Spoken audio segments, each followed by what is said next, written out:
Bien, bonjour à tous et bienvenue pour cette conférence consacrée aux corsaires et tout particulièrement les corsaires de la Côte d'Amour. Vous savez que la Côte d'Amour est au cœur d'un véritable estuaire et pour ceux qui le méconnaissent, il existe un espace, un centre d'interprétation très intéressant à Cordemais. Cordemais, une commune de Loire-Atlantique qui vous permet de marcher sur les traces de corsaires qui ont marqué l'estuaire, qui ont marqué la Côte d'Amour jusqu'à Nantes, puisque vous pouvez retrouver des écrits extrêmement intéressants de grandes personnalités corsaires, et je pense en particulier dans cette région à Jacques Cassard. Le corsaire Cassard a effectivement essaimé le long de l'estuaire, le long de la Côte d'Amour, et nous allons voir comment finalement les corsaires ont déployé des innovations, des transferts de créativité extrêmement intéressants, y compris dans le savoir-faire horloger. Pour les références la recherche de références par rapport à des corsaires de la Côte d'Amour, je mentionne en tous les cas l'excellent centre d'interprétation Cœur d'Estuaire sur la commune de Cordemais en Loire-Atlantique, dans lequel vous pouvez retrouver des informations extrêmement intéressantes sur les aventures des corsaires de Nantes à Saint-Nazaire, sans oublier tout le littoral de la Côte d'Amour, qui était aussi un axe stratégique au carrefour de la route de l'Or Blanc, à travers le sel. Vous savez que le plus grand grenier à sel d'Europe, jadis, était en Loire-Atlantique, aux portes de la Vendée, et de grandes villes conservent, je pense au Salorge à Nantes, mais aussi vous pouvez retrouver de nombreux greniers à sel qui étaient bien entendu des lieux extrêmement stratégiques en relation avec les œillets des marais, les marais salants dans la presqu'île de Guérande notamment, mais également dans le pays de Ré. Alors, pour bien comprendre effectivement les corsaires et finalement la capacité que ces grands aventuriers des mers ont dû déployer sur les côtes, eh bien, les corsaires vont très vite s'intéresser à la haute technologie navale, à la capacité de perfectionner des frégates et à utiliser finalement un rapport un rapport au voyage, une approche sensible de la distance qui va les amener indirectement à s'intéresser à l'horlogerie. Ce qui est intéressant, c'est que l'horlogerie aujourd'hui est toujours un savoir-faire innovant et durable. Vous avez ici l'exemple d'une montre qui a été réalisée, qui est un modèle d'une marque d'horlogerie française qui s'appelle Awake et qui a, Black & Red, conçu une montre composée de filets de pêche recyclés et de biopolymères végétales, ce qui donne un résultat tout à fait étonnant. Et ce concept, qui est développé par une marque française qui s'appelle Awake, a effectivement fait le choix d'utiliser des matériaux biosourcés, de recourir à des filets de pêche recyclés, notamment dans les mers du Nord danoises, recyclés puis transformés en laboratoire. Et c'est en somme une combinaison assez parfaite entre revalorisation de déchets, un déchet qui est plastique, et la performance d'une marque française, cette quête de performance qui va aussi intéresser bien entendu les corsaires dans leurs grandes aventures maritimes. Ont-ils été les bâtisseurs d'un nouveau monde? Eh bien, ce qui est intéressant de regarder sur la Côte d'Amour, c'est que finalement, cette route de l'Or Blanc a effectivement capté l'attention de corsaires qui essaimaient sur les régions littorales françaises, avec une présence connue d'abord en Bretagne historique, Bretagne armoricaine, mais aussi des raids corsaires qui vont parfois s'allier avec former des alliances avec les Pictes, mais aussi avec différents groupes de mercenaires en Normandie. Et tout le long de l'arc atlantique, là où se pratiquent aussi des activités de pêche de grand fond, les corsaires vont aussi parfois se reconvertir et participer aussi à des reconversions d'armement pour s'investir dans de grandes expéditions maritimes. Alors, ce qui stimule effectivement l'activité corsaire le long de l'arc atlantique, depuis la Côte d'Amour, ce sont des activités liées à la guerre de course. La guerre de course est extrêmement encadrée, elle obéit à un règlement des parts de prise qui est établi avant chaque course entre les membres de l'équipage, suivant leurs rôles respectifs, l'amirauté touchant environ 8% des prises, l'équipage les 1/3 et l'armateur qui est toujours le preneur de risque, ce qui explique qu'ils prennent les 2/3 des prises. Alors, pour structurer et pour régir finalement ces relations par écrit, il existe une lettre de marque. Cette lettre de marque est une autorisation officielle délivrée par le roi, un pouvoir royal, mais également, on l'a vu jadis, par aussi la République française, mais aussi des républiques, je pense à la République de Saint-Malo, par exemple, qui, pendant les guerres de religion, en particulier lorsque s'étaient ligués des protestants, a voulu aussi constituer une entité autonome et indépendante. Mais aussi d'autres régimes vont autoriser des armateurs, des commandants de navires à constituer des marines de course. Ici, vous avez une vieille photo, une gravure exceptionnelle du port de Brest, et qui est assez intéressante parce qu'elle peut faire aussi un lien très fort avec le pays de Guérande pour vous expliquer quel était effectivement le rôle d'une marine au XVIIIe siècle. Très important, comme vous le voyez ici reproduit sur cette gravure, eh bien, le rôle d'une marine, il est assez clair et finalement, cette reproduction l'illustre assez bien. À l'époque, une marine de guerre ou une marine de course est aussi un précieux adjuvant pour escorter des marines marchandes et sécuriser des routes commerciales, des itinéraires qui vont permettre de développer des relations avec des villes-ports, avec des villes marchandes, de développer le commerce et par conséquent développer aussi l'industrie. La guerre de course s'inscrit dans un contexte géopolitique extrêmement particulier, lié aux frontières, et finalement, ces frontières vont être étroitement corrélées à des conflits, à une intermittence, puisque vous avez ici les dates qui énumèrent finalement les durées extrêmement relativement courtes de la guerre de course. Vous voyez qu'elle commence en 1590, elle ne dure que 4 ans. Ensuite, la guerre de la Ligue d'Habsbourg amène le pouvoir royal à recruter de nouveau des corsaires. La guerre de succession d'Espagne, qui va être extrêmement longue pendant 12 ans, relance également les corsaires et la puissance de leur port. Vous savez que le roi Soleil va accorder de nombreux privilèges aux corsaires pour développer justement cette activité. On le voit ensuite, guerre de succession d'Autriche, guerre de 7 ans, guerre d'indépendance des États-Unis, 8 ans, et enfin les guerres de révolution et les guerres de l'Empire qui vont recourir également à la puissance corsaire pour mater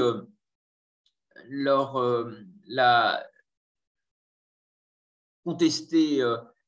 la suprématie britannique notamment, mais aussi d'autres puissances d'Europe du Nord sur les mers. Alors les corsaires je vous parlais de Jacques Cassard, très connu à Nantes, mais aussi dans l'estuaire et sur la Côte d'Amour. Il y a aussi, vous savez, un quai d'abord sur Couffe, à Rezé, qui est très important, un quai Jean-Bart qui a été rebaptisé aussi en 1913 à Rezé, commune de Loire-Atlantique, qui est le dernier port d'échouage sur la Loire, ce qui montre que cette relation fluviale et maritime était aussi extrêmement importante. Rezé qui repose sur l'ancien port antique de Ratiatum, qui a été aussi un lieu de piraterie extrêmement important, à la fois parce que les Pictes et les Romains s'y affrontaient déjà, et des corsaires vont très vite s'intéresser finalement a la capacité de reconvertir des bateaux, y développer de nouveaux usages, y développer de nouvelles industries. Et les frères Surcouf, en particulier dans l'estuaire, vont essaimer jusqu'à Nantes, jusqu'à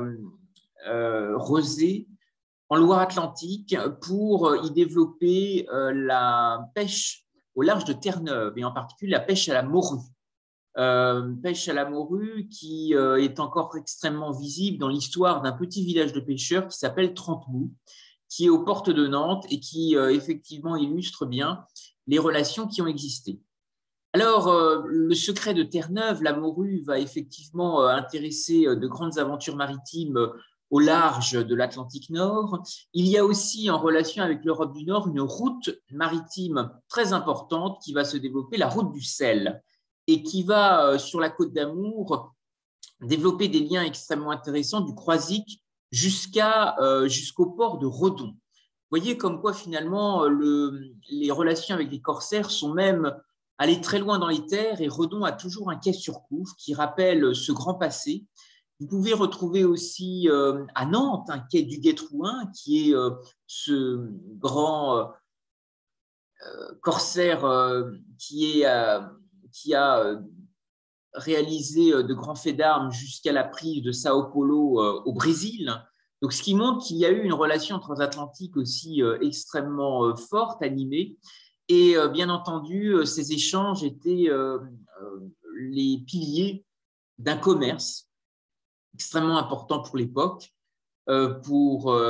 la prospérité de Paimboeuf, pour l'essor du Pays de Ré, pour bien entendu le débouché maritime de la Loire, de Nantes à Orléans. Et finalement, ce commerce fluvio-maritime va effectivement permettre à des villes d'être de véritables carrefours de voies navigables. Je pense en particulier à Redon, qui a eu beaucoup de relations avec le Croisic, avec la vallée de la Vilaine, avec la Roche-Bernard, qui était un lieu très important du négoce du sel. Et Redon va aussi constituer l'avant-port de Rennes. Ce qui est aussi très important parce que des navires venant de la mer, ils déchargeaient leur cargaison à terre et ils transportaient dans des barges et des bateaux fluviaux. Et ce témoignage finalement de cette activité logistique va aussi se matérialiser dans la pierre, puisque de grandes demeures d'armateurs et de négociants existent toujours, quai du Guet-Trouin, et soulignent cet âge d'or qui, des greniers à sel de Redon aux œillets des marais de Guérande, ont effectivement construit un véritable carrefour pour suivre cette piste de l'or blanc breton. Vous voyez ici des images d'archives qui sont assez intéressantes, qui illustrent aussi l'importance de ce cabotage, qui aura des liens très forts aussi avec les pays celtiques. Vous savez qu'il y a aussi existé dans la haute technologie navale une grande alchimie,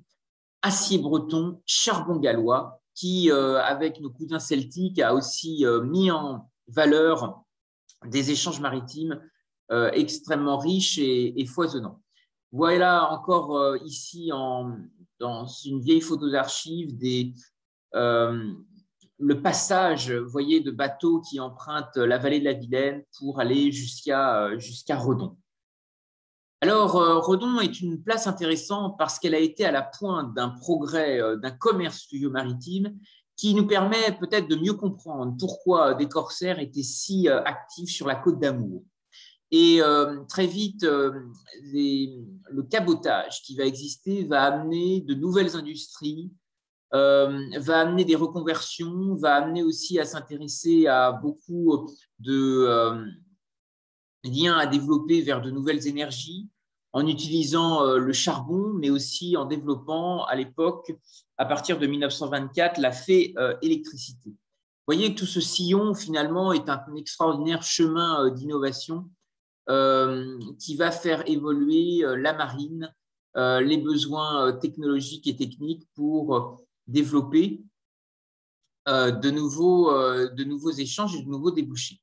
Les corsaires ont eu aussi un rôle extrêmement important sur une route qu'on a souvent oubliée, qui est la route de l'or noir, qui est la route du café. Et vous savez que les négociants irlandais ont très vite voulu, tout comme les Portugais, mettre main basse sur ce marché prometteur, celui du café, qui était protégé à l'époque par un royaume qui était le Yémen. En Arabie heureuse, sur les routes commerçantes qui étaient connues à la fois du commerce levantin, mais aussi des comptoirs de l'Empire ottoman. Et des marchands vont se lancer justement dans le court-circuitage de cette route qui était à l'époque très largement dominée par les Hollandais, qui se sont investis sur la route des épices, qui sont allés très loin dans l'océan Indien jusqu'à Java en Indonésie. Et très vite, les corsaires, en particulier un certain Monsieur de la Merveille, vont devoir affronter bien des ennemis de la France sur les mers. Vous avez cette carte ici de cette route maritime du café qui s'est développée depuis le port de Saint-Malo en passant par Cap-Vert pour atteindre les rives de Mocha, un grand port caféier du Yémen, en s'arrêtant par l'archipel des Mascareignes, l'île de la Réunion, au large de Madagascar. Alors, ce qui est intéressant, ces échanges en quête de nouvelles richesses sont peut-être aussi en lien avec des républiques, et en particulier une sérénissime république qui est Venise, qui va marcher sur les traces de Marco Polo pour à la fois développer un échange extrêmement prospère de marchandises en provenance d'abord du Proche-Orient, ensuite de l'Extrême-Orient, et qui va très vite développer un système capitalistique extrêmement ingénieux, puisqu'il va s'agir pour les marchands du grand commerce mondial d'échanger à Venise des participations dans des galères et d'y échanger justement des participations divisées sous forme de carats et ensuite mises aux enchères. Et ce système va permettre à Venise d'entreprendre des grandes aventures maritimes à très grandes échelles et de multiplier la superficie de son arsenal qui était à l'époque le premier site industriel du monde protégé par une enceinte de 25 hectares. Ce qui sera intéressant par rapport au commerce levantin avec les contacts développés notamment avec la sublime porte, les comptoirs de l'Empire ottoman, c'est que très vite finalement, de grandes cités marchandes vont devoir développer une culture de la prise de risque, développer de nouveaux outils, de nouveaux véhicules d'investissement pour nourrir la confiance partagée. Ce qui sera aussi extrêmement important pour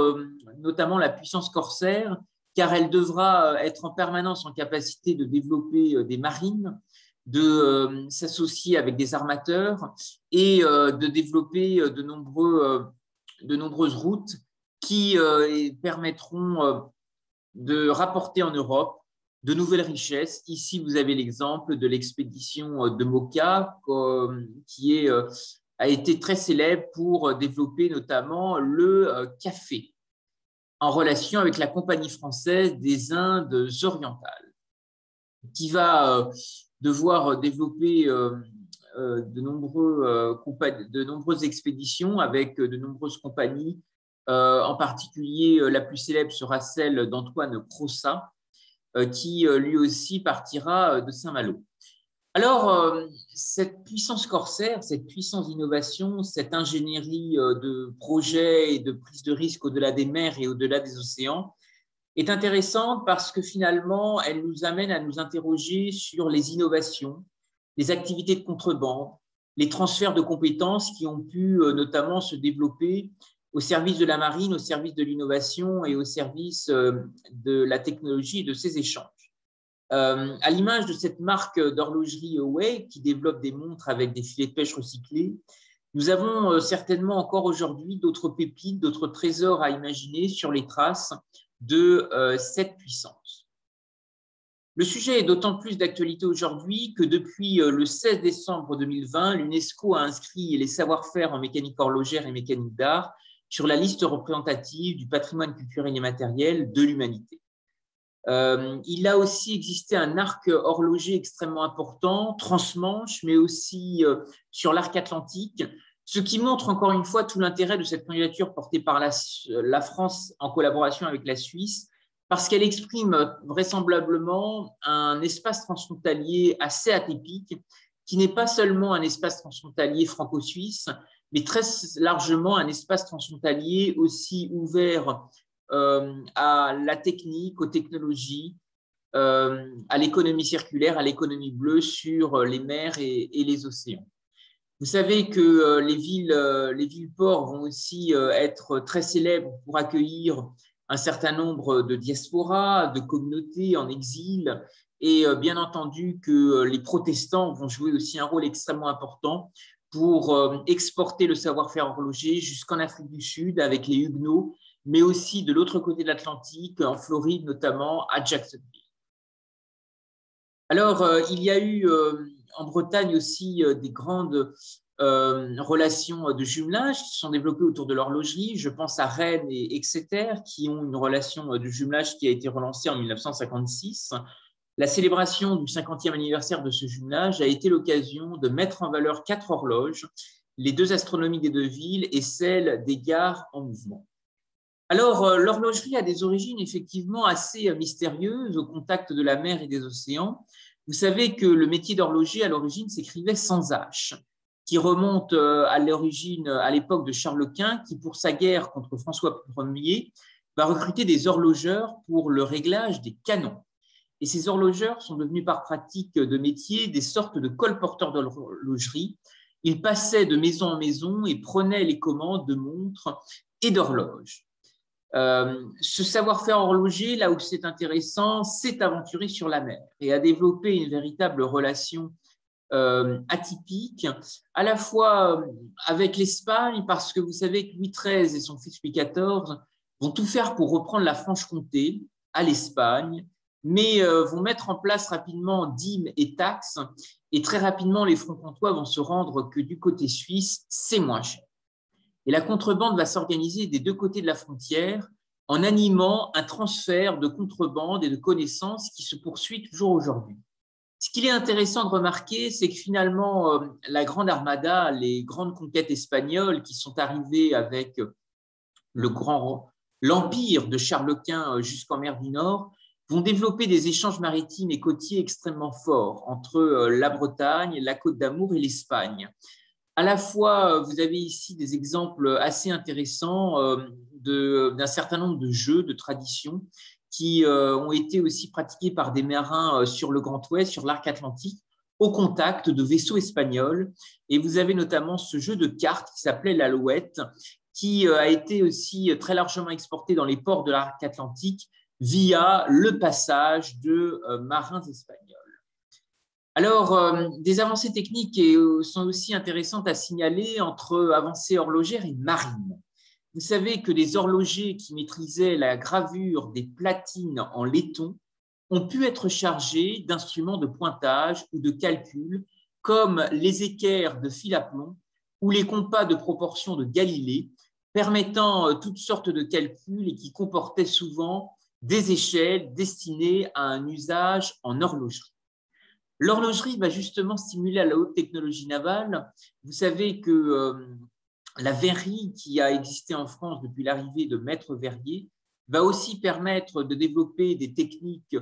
de perfectionnement d'accastillage, de développer aussi, approfondir des techniques d'optique en mer avec le prisme de jumelles et de compas intégrés qui vont faire avancer les sciences, les mathématiques et vont permettre aussi aux marins, aux corsaires de mieux se positionner en mer. Alors, je me suis personnellement intéressé à ce savoir-faire horloger, ayant un arrière-grand-père qui a été bijoutier horloger dans la baie du Mont-Saint-Michel et qui avait une bijouterie historique dans la grande rue des Stuarts, qui a été aussi un point de passage extrêmement intéressant avec une culture corsaire et aussi une forte culture de l'innovation. Si j'avais à vous résumer cet état d'esprit, eh bien, j'ai en bas de cette slide inscrit cette formule. L'horlogerie a besoin d'OPA, oser, préparer et anticiper le monde de demain. Vous avez effectivement beaucoup de bijoutiers horlogers qui, dans la baie du Mont-Saint-Michel, mais c'est ce qui va faire le lien avec la Côte d'Amour parce que l'économie bleue est très forte et notamment beaucoup portée grâce à l'énergie de Cap Atlantique. Vous avez des minéraux marins, des coquillages qui vont intéresser des bijoutiers horlogers et qui vont utiliser des micro-techniques d'horlogerie pour notamment briser ces coquillages marins et les utiliser en molécules d'intérêt, en biotechnologie bleue, notamment dans le domaine de la nutrition. Et en particulier, du sable coquillé va être extrait au large de Chauzet, dans la baie du Mont-Saint-Michel, et notamment avec l'aide d'un bateau qui s'appelait à l'époque le Saint-Pierre et qui fait référence à Césarée, l'ancien nom antique de Jersey, qui était associé à différents personnages du Nouveau Testament. Il y a bien sûr dans ces échanges avec la mer, avec les richesses de la mer, des liens très forts qui vont se développer. Je vous parlais de communautés en exil. Il faut à ce titre citer des réfugiés jacobites, Jean Bart en particulier, qui a sous le trèfle irlandais apporté aussi beaucoup de connaissances à la marine corsaire, en particulier à Dunkerque. Et nous pourrions aussi citer de nombreux passages de témoins, mais la mer a été effectivement un extraordinaire carrefour pour croiser des filières et innover demain. Les îles ont joué un rôle extrêmement intéressant d'innovation, et je voudrais vous rappeler l'importance aussi jouée par une marque aujourd'hui très importante, le savoir-faire des îles du Ponant, qui est un ensemblier extrêmement intéressant pour montrer combien l'innovation insulaire est aussi porteuse de progrès. Je voudrais aussi vous inviter à vous replonger dans une œuvre exceptionnelle écrite par Victor Hugo lorsqu'il en était en exil à Guernesey, qui est Les Travailleurs de la mer. Travailleurs de la mer, c'est cette figure d'un roi au crinier de l'océan qui aurait trouvé le bonheur dans ses états, puisque la Constitution dont il est l'auteur refuse le droit d'entrer à l'or et à l'argent sans son autorisation. Et la seule monnaie ayant cours est le coquillage, dont la mer est l'inépuisable coffre-fort. Alors, comment valoriser ces traces corsaires sur la Côte d'Amour? Qu'est-ce qui pourrait demain peut-être redonner vie à cette extraordinaire épopée, à l'image d'un souvenir apporté d'un voyage ancien, à travers ces grandes familles d'armateurs, Félix Cossin, qui est très connu du côté de Carquefou, je pense à Jacques Cassard,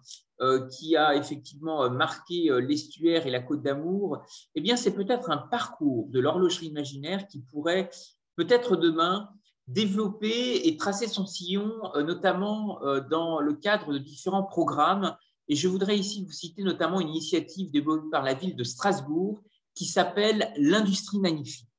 et qui vise à faire renaître des vieux métiers, des savoir-faire industriels qui se sont croisés au contact de créateurs, d'innovateurs, de porteurs de projets innovants. Et c'est peut-être ce que les corsaires nous lèguent comme témoignage sur la Côte d'Amour, c'est ce formidable itinéraire de création de valeur avec l'économie circulaire, avec le savoir-faire horloger, avec l'économie bleue demain pour exploiter les coquillages,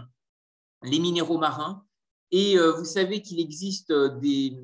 initiatives qui visent pleinement à s'inscrire dans ce chemin. C'est notamment le projet de la glacière de Lorient qui a vocation à devenir demain un tiers-lieu maritime. Il y a certainement de nombreuses autres capacités partenariales, managériales et d'innovation que la Côte d'Amour, avec le reste de la Bretagne, les pays de la Loire, l'arc atlantique, pourraient développer demain. Vous avez ici un vaisseau de proue qui, à Paris, est aujourd'hui le siège de la Fondation LVMH et qui fait ce lien avec peut-être l'horlogerie. Vous savez qu'LVMH est propriétaire de la maison d'horlogerie Zénith, qui aujourd'hui est une formidable marque d'horlogerie suisse originaire du canton de Locle et qui, grâce à ce vaisseau de proue, rayonne à Paris, à la croisée de l'avenue du Mahatma Gandhi et du jardin d'acclimatation. L'encyclopédie est peut-être une encyclopédie des migrants, une encyclopédie des techniques, pourrait relancer le grand savoir-faire qui a été développé grâce aux aventures maritimes, grâce à cette ouverture vers l'océan. Vous savez qu'à l'exposition universelle de Dubaï, un premier espace d'exposition permanente va proposer aux visiteurs de bénéficier et de découvrir une approche sensible du progrès en lien avec la thématique du pavillon qui est celle de la lumière et des lumières. Et cet espace sera consacré à l'un des projets emblématiques du siècle des Lumières, qui est l'encyclopédie de Diderot et d'Alembert, ou dictionnaire raisonné des sciences, des arts et des métiers. Vous dire que l'histoire horlogère, elle est effectivement fortement reliée aussi à des philosophes qui se sont intéressés fortement aux échanges maritimes, aux carrefours qui ont pu se développer entre Orient et Occident, avec la route des Indes, avec la route des épices. Et Voltaire, dans ses écrits, ne tarait pas d'éloges vis-à-vis de ces hommes entreprenants, je cite, qui auraient langui inconnus dans leur patrie, se placent et s'élèvent d'eux-mêmes dans ces pays lointains où l'industrie est rare et nécessaire. Les Mahé de la Bourdonnais, les Duquesne, les Barre, les Duguay-Trouin, ces Français capables de faire beaucoup avec peu et aussi intelligents dans le commerce et dans la marine, ces hommes à la fois négociants et guerriers vengeront l'honneur du pavillon français en Asie. Alors, il y a certainement de nouvelles relations à imaginer, surtout qu'en 2021, nous célébrons le tricentenaire des lettres persanes de Montesquieu, qui est certainement l'occasion aussi de montrer en valeur, de mettre en perspective les relations qui ont été aussi encouragées par les philosophes. Vous savez que très jeune, Montesquieu s'est investi pour défendre les brimades, les ségrégations dont était victime à l'époque un corps de métier qu'on surnommait les cacous, les caqueux en Bretagne. C'était aussi un surnom qui était donné aux colibères dans le Bas-Poitou, en Vendée. Et ces cacous, ces caqueux, ces colibères étaient en fait des cordiers, des charpentiers, qui, bien que victimes de ségrégation, parfois même de discrimination de langage, n'avaient pas des conditions matérielles si difficiles, car les besoins en cordage étaient extrêmement importants pour la marine, et certains cordiers firent fortune. Ce qui montre encore une fois que finalement aujourd'hui, le rapport à la mer a aussi amené énormément d'inventivité, et les cordiers qui étaient pendant la période du Moyen-Âge considérés comme des lépreux ou associés à des descendants lépreux ont pourtant eu un rôle extrêmement important, ce qui a amené des philosophes à revaloriser leur rôle, à mettre en valeur leur savoir-faire et à valoriser le chemin extrêmement intéressant de connaissances, de transfert de connaissances, de transfert de compétences et d'innovation et de créativité qui ont été déployées. Je voudrais, si vous souhaitez explorer ces relations entre avancées horlogères et marines, vous encourager à découvrir un ouvrage, Les Avatars de la Grande Rue des Stuarts. Je peux vous transmettre cet exemplaire qui est une très belle découverte de la façon dont cet univers a été mis en avant grâce à le savoir-faire de l'horlogerie et sa reconversion dans l'univers de la mer, des minéraux marins pour fonder les industries probiomères. Je voudrais maintenant ouvrir les échanges. Peut-être sans doute certains d'entre vous se passionnent par les corsaires, ont eu aussi peut-être été amenés à lire ou à découvrir aussi des traces dans plusieurs villes en Bretagne sur l'arc atlantique.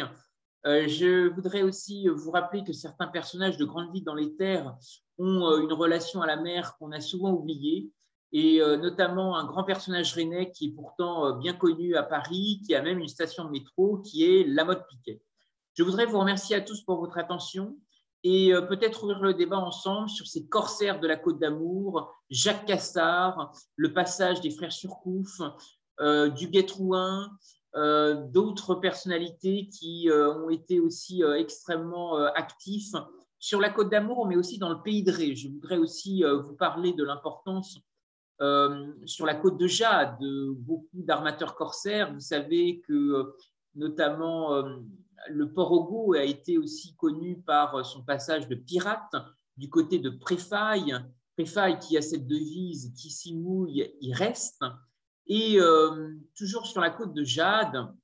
en relation avec cette route du sel qui faisait le lien avec la Côte d'Amour, Eh bien, c'est Pornic. Pornic qui a eu un maire, un capitaine corsaire qui a été effectivement maire de Pornic. Voyez qu'il est possible dans la presqu'île de Guérande, autour de Bas-sur-Mer, du Croisic, de la Baule, de retrouver aussi certainement des traces des corsaires de la Côte d'Amour. Je vous propose maintenant d'ouvrir le débat et d'en échanger ensemble. Merci à tous pour votre attention et les questions sont ouvertes maintenant à chacun d'entre vous. Les participants peuvent utiliser la bulle de discussion ou tout simplement utiliser leur micro. Merci à tous.